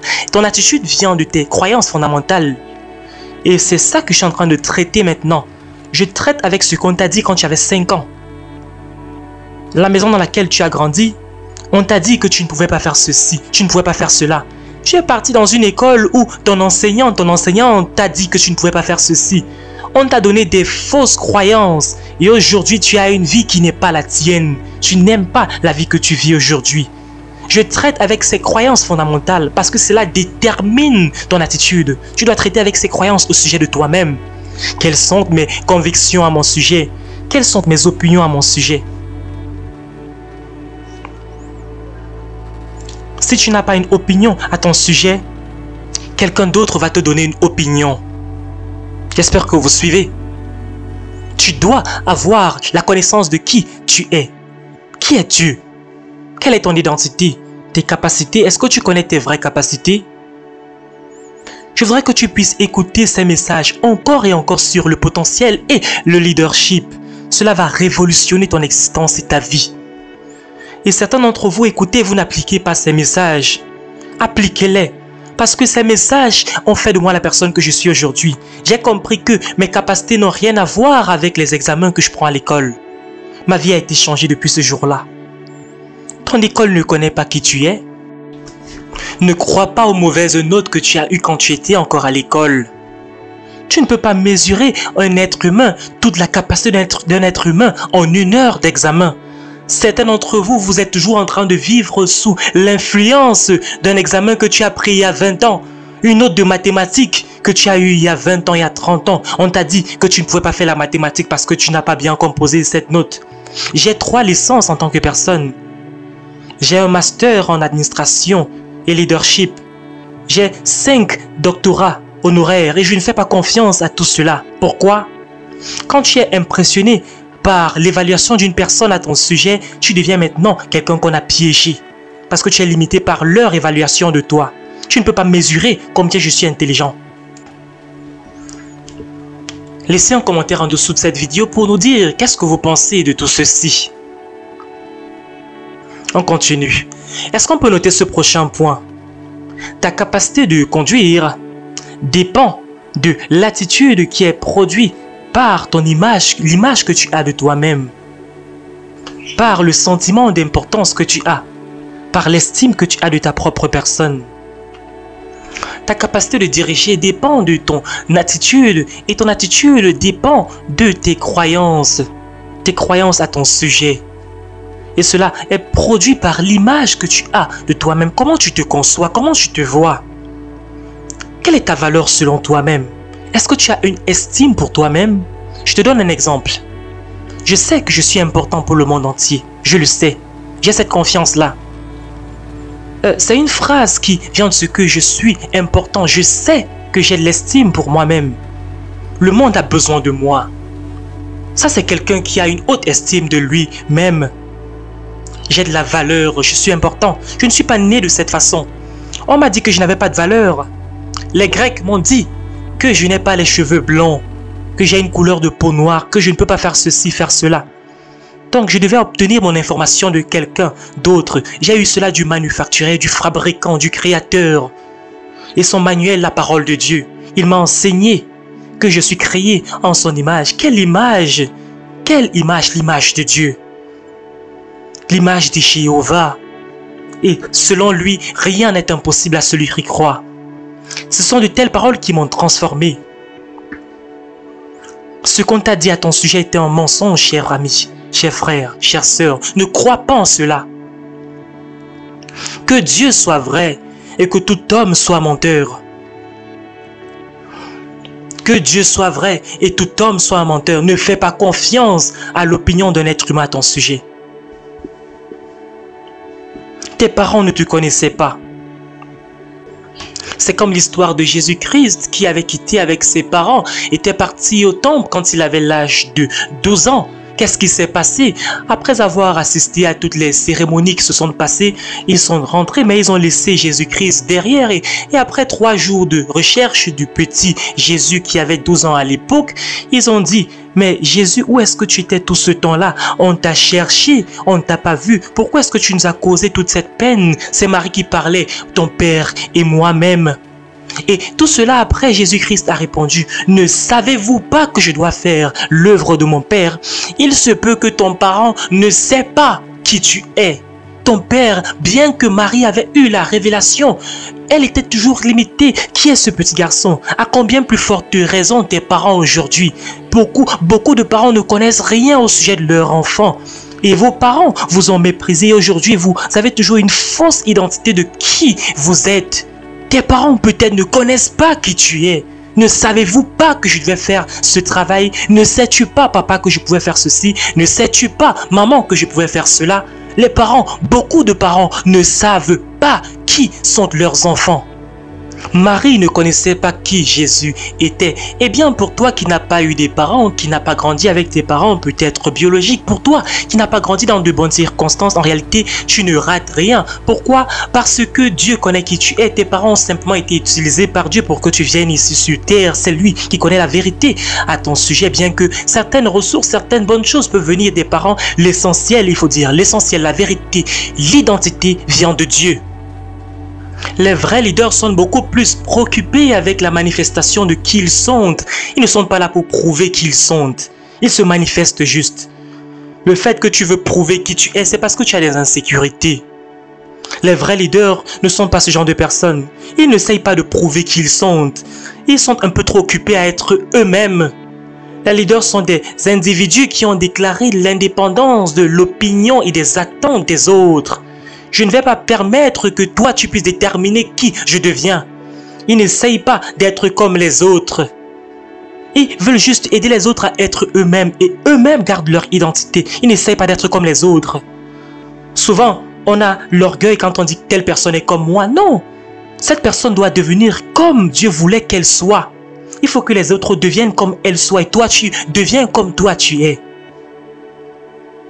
Dieu a créé une personne, chacun unique en son genre. Tu n'as pas besoin de devenir comme une autre personne, te dénaturer. Non, Dieu voudrait que tu sois juste toi. Quand j'ai fait les autographes hier soir, j'ai écrit sur plusieurs livres. Sois toi-même. C'est à ce moment que le leadership commence. Il faut juste être toi-même. N'essaie pas d'être une autre personne. Vous savez, on ne peut pas contrôler un vrai leader. Il ne se comporte pas entre guillemets normalement. Les vrais leaders ne s'alignent pas avec les autres. Pourquoi? Parce que les vrais leaders sont occupés à se démarquer. Ils n'ont pas le temps de pouvoir s'aligner avec les autres. Donc les leaders sont des personnes particulières, des personnes difficiles. Ils sont toujours en train de détruire les traditions. Poser des questions que vous ne pouvez même pas répondre. C'est ça que les vrais leaders font. Les vrais leaders vous rendent fous. Parce que les vrais leaders sont eux-mêmes. Ils ne sont pas là pour impressionner les autres. Pour que vous puissiez avoir une bonne opinion d'eux-mêmes. Et ils aident les autres à se déployer. C'est ça que les vrais leaders font. J'aime les leaders qui ont une haute estime d'eux-mêmes. Qui s'estiment. Qui savent qui ils sont. Parce qu'en réalité, quand tu connais qui tu es, je n'ai pas à savoir qui tu es, à deviner. Quand tu sais qui tu es, je n'ai pas à imaginer. Je n'ai pas besoin d'imaginer qui tu es. Je sais que tu sais qui tu es. C'est la raison pour laquelle c'est difficile d'être avec certaines personnes. Tu ne sais pas qui elles sont. Est-ce que vous savez qui vous êtes? Un vrai leader n'est pas jaloux des autres. Parce qu'un leader sait qui il est. Parce que les leaders ne sont pas en compétition. C'est la raison pour laquelle vous aimez être avec les vrais leaders. Quand tu es avec un vrai leader, tu peux parler librement. Tu n'as pas peur de dire certaines choses, pas peur que ça peut blesser leurs sentiments. Non, ce sont des personnes vraies, authentiques, libres. Vous êtes content quand vous êtes avec des vrais leaders. Pas des personnes qui ont peur que vous allez dire ceci. Non, ceci va me blesser, ceci va m'offusquer. Non, non, non. C'est tellement de problèmes. Si je dois penser toujours comme ça, qu'est-ce que tu vas penser? Il ne faut pas cloner les autres. Il faut être vous-même. N'essayez pas d'être comme les autres. Vous savez, quand votre attitude, dans votre esprit, est mariée avec vos capacités dans la chair, vous devenez un leader. Quand votre mentalité s'aligne avec votre capacité, quand c'est uni, quand c'est fusionné, cela fait de vous un leader. Quand votre mentalité et votre capacité s'unissent ensemble, vous êtes un leader. Et c'est la raison pour laquelle on ne peut pas réellement être des leaders si on n'a pas la mentalité de leader. Et on doit aligner cela avec notre altitude, avec notre attitude, avec notre environnement. En d'autres termes, le leadership, ce n'est pas une question de capacité, c'est une question de mentalité. D'abord, mentalité. Il faut d'abord savoir qui vous êtes, avoir la bonne attitude, le bon comportement. C'est pour cela que les leaders peuvent entrer dans une salle et changer la salle. Pourquoi? Parce que l'attitude des leaders est différente. Il y a des fois, je vais assister à une réunion et les gens sont en train de discuter et explorer les possibilités, des solutions possibles. Et quand moi je pose la question, de quoi est-ce que vous parlez? Et ils me disent, non, on parle de ceci. Je dis que non, pourquoi est-ce que vous ne voyez pas ça, comme ça, de cette façon? Et soudainement ils disent que non, on n'avait pas pensé à ceci, mais c'est une très belle idée, c'est une idée formidable. Non, c'est parce que l'attitude, la façon de penser des leaders est totalement différente. Ils n'agissent pas pour plaire. Les leaders n'agissent pas pour pouvoir se conformer à la masse. Non, les leaders sont conscients de ce que ces leaders sont différents. Non, ils veulent être eux-mêmes. Ils n'ont pas peur de pouvoir oser proposer des idées qui sont différentes. C'est pas une question d'être politiquement, socialement correct. Non, les leaders sont eux-mêmes. Les leaders sont des personnes à solution. S'il n'y a pas d'argent, ils disent non, allons créer de l'argent. Ils ne sont pas là à se plaindre du fait qu'il n'y a pas l'argent. Vous savez, l'argent c'est quelque chose qui est créé, c'est pas quelque chose qui tombe du ciel. Je suis le Dieu qui te donne la capacité de créer la richesse, de générer la richesse. Dieu te donne simplement la capacité, ça ne tombe pas du ciel. Tu n'es pas pauvre, tu ne manques pas un emploi, c'est juste que tu ne réfléchis pas. Chaque problème est un business, il faut le retenir, n'oubliez jamais cela. Tout autour de vous, il y a des opportunités de se faire de l'argent, de créer de la richesse. Donc pour un leader, ce que vous pensez est plus important que ce que vous faites. Chaque fois, on me pose la question, qu'est-ce qu'il faut faire? Qu'est-ce qu'il faut faire? Non, ça dépend de comment est-ce que tu penses d'abord. Le raisonnement est le plus important. Il faut d'abord anéantir cette pensée des Grecs, détruire la corruption des Romains dans ta pensée, être libre de ce qu'on pense de toi. Qu'est-ce qu'on pense de toi? C'est ça le cœur de ton leadership. Et je veux conclure finalement cette session avec l'esprit de leadership. Vous pouvez avoir ceci dans nos enseignements sur le leadership. Mais je vais parcourir rapidement. Et ensemble, on va lire ceci et ça va pénétrer votre esprit. Et il faut vraiment prononcer ces paroles à haute voix. Voici ce que j'ai recherché durant les 30 dernières années et j'ai décodé comme étant les obstacles, ce qui empêche les gens de devenir des leaders. Si vous avez ceci comme chose intégrée dans vos esprits, vous allez vraiment être des vrais leaders. On va lire ensemble. Premièrement, l'esprit d'une haute estime de vous-même. C'est-à-dire que vous connaissez qui vous êtes. Je peux enseigner ceci pendant des semaines. Tu dois connaître quelle est ta source pour pouvoir développer ton image de toi-même. Qui es-tu? Deuxièmement, l'esprit d'une bonne image, une bonne conception, je veux dire, de toi-même.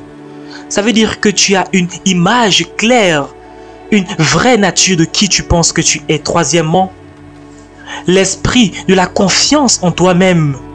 C'est-à-dire que tu crois en tes capacités intrinsèques. C'est très important. Donc, premièrement, tu as une bonne image de toi-même. Deuxièmement, tu as une bonne conception de toi-même. Troisièmement, tu as confiance en toi-même. Les leaders ont confiance en eux. Ils savent qu'ils peuvent résoudre les problèmes qu'ils rencontrent. Donc, les leaders ne paniquent pas. Un vrai leader ne panique pas. Un leader s'assoit et il réfléchit. Je peux résoudre ce problème. Chaque problème a une solution. Ils ont cette confiance en eux-mêmes. Qu'ils ont la capacité intrinsèque de résoudre n'importe quel problème. Cette capacité intrinsèque, ils ont confiance en eux-mêmes. Voici les paroles favorites de Jésus. N'ayez point crainte, n'ayez pas peur, que la paix soit avec vous. Même dans la tempête, n'ayez crainte, n'ayez pas peur. Pourquoi? Parce qu'il y a une solution à tout problème. Il ne tremblait pas devant les problèmes. Je suis la solution. Il croyait en lui-même. Il savait qu'il avait la solution. Quatrièmement, un esprit qui vous amène à savoir que vous êtes important. Vous savez que vous avez de la valeur. Vous pouvez contribuer au monde entier. Quand vous allez devenir la personne que vous êtes né pour être, vous devez découvrir votre importance. Vous n'êtes pas un accident biologique. Vous n'êtes pas une erreur. Vous n'êtes pas une expérience que Dieu a envoyée sur terre. Non. Vous avez été envoyé ici sur terre parce qu'il y a un problème que Dieu voulait résoudre au travers de vous. Vous êtes important. Vous devez savoir cela et intégrer cela. C'est ça, ça fait partie de l'esprit de leadership. Est-ce qu'on peut dire ensemble, je suis nécessaire, je suis important, je suis nécessaire, on a besoin de moi. Il faut dire cela au monde tous les jours quand tu te réveilles. On a besoin de moi. Il y a quelque chose que j'ai, que je porte en moi, dont le monde a besoin. Donc tu n'es pas ici juste pour gagner ta vie, gagner un peu d'argent. Non, tu es ici pour faire une différence dans le monde. On a besoin de toi. Le cinquième point, l'esprit de passion. C'est-à-dire une profonde conviction et une détermination qui vient de ton cœur. Tu as trouvé quelque chose pour laquelle tu es prêt à mourir. Tu as une passion forte. Tous les leaders sont morts avant de mourir physiquement. Ils n'ont pas peur de la mort. Le sixième point, l'esprit d'excellence. Qu'est-ce que c'est? Le désir de toujours t'améliorer. C'est ce que les leaders font. Les leaders ne sont jamais satisfaits. J'achète 3 ou 4 livres chaque mois parce que je veux toujours m'améliorer. Mon iPad est plein de livres. Je suis toujours en train de lire. Je suis toujours en train de lire les livres parce que je m'améliore toujours. Certains d'entre vous, vous ne lisez pas. Vous voulez être les leaders et vous partez manger du poulet. Et je me dis, mais qu'est-ce que tu fais? Tu as besoin de ces livres. Tu as besoin de t'améliorer continuellement. Tu as besoin de cela. Si tu as le choix entre le cholestérol et les concepts, qu'est-ce que tu choisis? Tu dois choisir les concepts. Il faut choisir les concepts. Il faut toujours t'améliorer. La prochaine fois que vous entendez parler de ces événements ou que vous voyez ce genre de message, il faut toujours écouter. Il faut partager ces messages et s'il vous plaît, partagez ceci à certaines personnes qui pourront en avoir besoin. Vous devez produire des leaders. Le 6e point. Le 7e point, l'esprit de compassion. Tu es sensible à la valeur des autres. Un leader doit être conscient de ce que tout le monde est important. On a tous de la valeur, on est tous importants. Donc il faut traiter les autres avec respect, avec considération. Je parle de celui qui nettoie ta maison. Je parle de ton mécanicien. Tu l'appelles mon excellence. Excellence. C'est beaucoup de respect. Il faut avoir de la compassion pour les autres. Il y a des pasteurs qui n'ont pas de compassion. J'ai suivi des pasteurs qui prêchent, ils prêchent en abusant des autres. Il y a beaucoup d'oppression dans le langage. C'est comme un démon. La façon dont vous traitez votre communauté, votre église, qu'est-ce que vous pensez que vous êtes? Vous devez respecter les autres, honorer les autres. Quand vous allez mourir, ils ne vont pas visiter votre tombe parce que vous avez maltraité ces personnes. Quand vous apportez la valeur aux autres, ils sont prêts à vous respecter, à vous aimer. Et de façon naturelle, non pas parce que vous les forcez à faire cela. Le 8e point, l'esprit de créativité. Qu'est-ce que c'est? Vous avez une foi dans ce qui n'a pas encore été essayé. Si vous êtes un leader, vous avez cet esprit. Même si on n'a pas fait quelque chose par le passé, vous croyez que vous pouvez réussir avec cela. Vous ne dites pas non, on n'a jamais essayé cela. Non, c'est un esprit créatif. La créativité, un esprit innovateur. Vous essayez toujours de nouvelles choses. L'échec ne veut rien dire pour un leader. Ça veut simplement dire trouve un autre chemin, trouve une autre voie. La créativité. Le 9e point, un esprit d'autonomisation. C'est-à-dire que vous avez un désir de voir les autres réussir.